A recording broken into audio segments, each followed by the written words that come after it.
Day 11. Genesis 27-28. When Isaac was old and his eyes were so weak that he could no longer see, he called his older son Esau and said to him, "My son." "Here I am," Esau replied. "Look," said Isaac, "I am now old, and I do not know the day of my death. Take your weapons, your quiver and bow, and go out into the field to hunt some game for me. Then prepare a tasty dish that I love and bring it to me to eat, so that I may bless you before I die." Now Rebekah was listening to what Isaac told his son Esau. So when Esau went into the field to hunt game and bring it back, Rebekah said to her son Jacob, "Behold, I overheard your father saying to your brother Esau, 'Bring me some game and prepare me a tasty dish to eat, so that I may bless you in the presence of the Lord before I die.' Now, my son, listen to my voice and do exactly as I tell you. Go out to the flock and bring me 2 choice young goats, so that I can make them into a tasty dish for your father, the kind he loves. Then take it to your father to eat, so that he may bless you before he dies." Jacob answered his mother Rebekah, "Look, my brother Esau is a hairy man, but I am smooth-skinned. What if my father touches me? Then I would be revealed to him as a deceiver, and I would bring upon myself a curse rather than a blessing." His mother replied, "Your curse be on me, my son. Just obey my voice and go get them for me." So Jacob went and got 2 goats and brought them to his mother, who made the tasty food his father loved. And Rebekah took the finest clothes in the house that belonged to her older son Esau, and she put them on her younger son Jacob. She also put the skins of the young goats on his hands and on the smooth part of his neck. Then she handed her son Jacob the tasty food and bread she had made. So Jacob went to his father and said, "My father." "Here I am." He answered, "Which one are you, my son?" Jacob said to his father, "I am Esau, your firstborn. I have done as you told me. Please sit up and eat some of my game, so that you may bless me." But Isaac asked his son, "How did you ever find it so quickly, my son?" "Because the Lord your God brought it to me," he replied. Then Isaac said to Jacob, "Please come closer so I can touch you, my son. Are you really my son Esau, or not?" So Jacob came close to his father Isaac, who touched him and said, "The voice is the voice of Jacob, but the hands are the hands of Esau." Isaac did not recognize him, because his hands were hairy like those of his brother Esau, so he blessed him. Again he asked, "Are you really my son Esau?" And he replied, "I am." "Serve me," said Isaac, "and let me eat some of my son's game, so that I may bless you." Jacob brought it to him, and he ate. Then he brought him wine, and he drank. Then his father Isaac said to him, "Please come near and kiss me, my son." So he came near and kissed him. When Isaac smelled his clothing, he blessed him and said, "Ah, the smell of my son is like the smell of a field that the Lord has blessed. May God give to you the dew of heaven and the richness of the earth, an abundance of grain and new wine. May people serve you and nations bow down to you. May you be the master of your brothers, and may the sons of your mother bow down to you. May those who curse you be cursed, and those who bless you be blessed." As soon as Isaac had finished blessing him and Jacob had left his father's presence, his brother Esau returned from the hunt. He too made some tasty food, brought it to his father, and said to him, "My father, sit up and eat of your son's game, so that you may bless me." But his father Isaac replied, "Who are you?" "I am Esau, your firstborn son," he answered. Isaac began to tremble violently and said, "Who was it, then, who hunted the game and brought it to me? Before you came in, I ate it all and blessed him, and indeed, he will be blessed." When Esau heard his father's words, he let out a loud and bitter cry and said to his father, "Bless me too, O my father." But Isaac replied, "Your brother came deceitfully and took your blessing." So Esau declared, "Is he not rightly named Jacob? For he has cheated me twice. He took my birthright, and now he has taken my blessing." Then he asked, "Haven't you saved a blessing for me?" But Isaac answered Esau, "Look, I have made him your master and given him all his relatives as servants, I have sustained him with grain and new wine. What is left that I can do for you, my son?"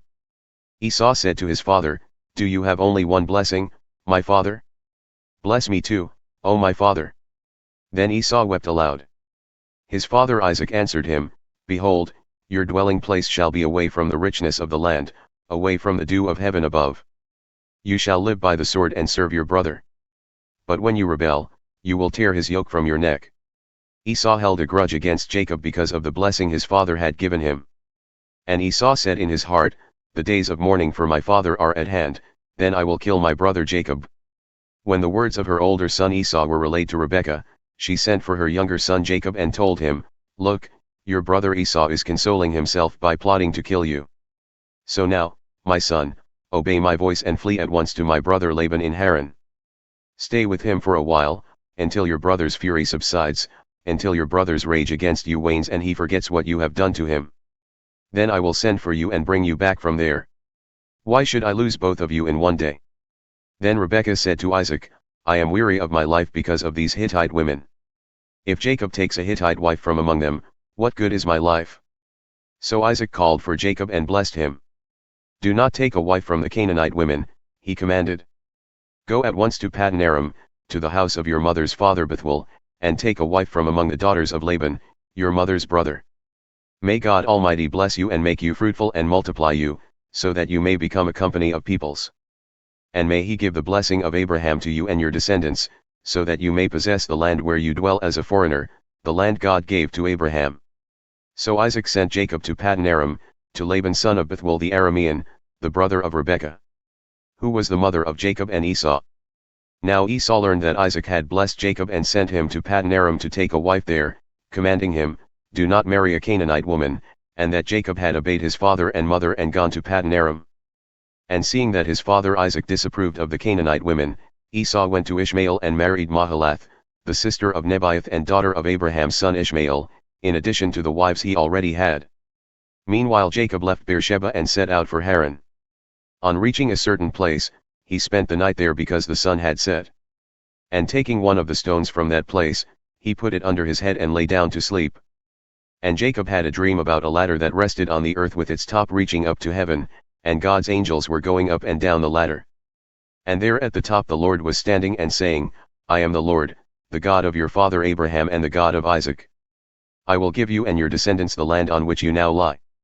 Your descendants will be like the dust of the earth, and you will spread out to the west and east and north and south. All the families of the earth will be blessed through you and your offspring. Look, I am with you, and I will watch over you wherever you go, and I will bring you back to this land. For I will not leave you until I have done what I have promised you."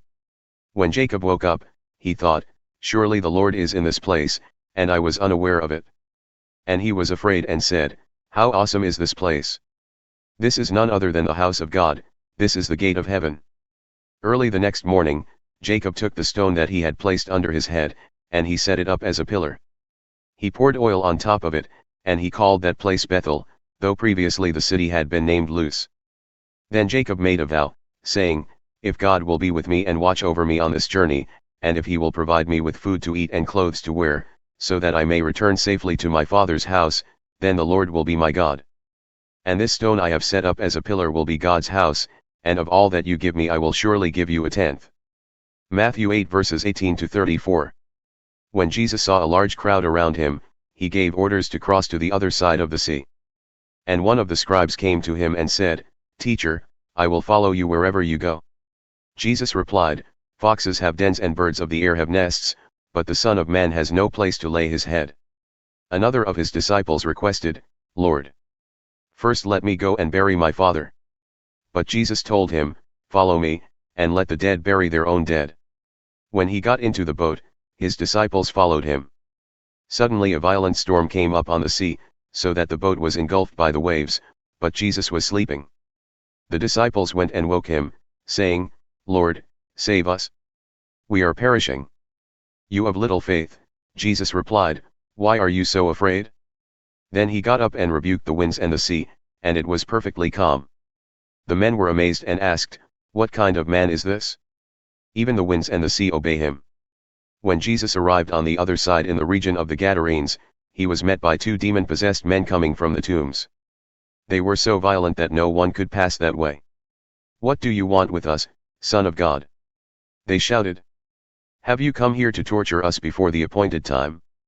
In the distance a large herd of pigs was feeding. So the demons begged Jesus, "If you drive us out, send us into the herd of pigs." "Go," he told them. So they came out and went into the pigs, and the whole herd rushed down the steep bank into the sea and died in the waters. Those tending the pigs ran off into the town and reported all this, including the account of the demon-possessed men. Then the whole town went out to meet Jesus. And when they saw him, they begged him to leave their region.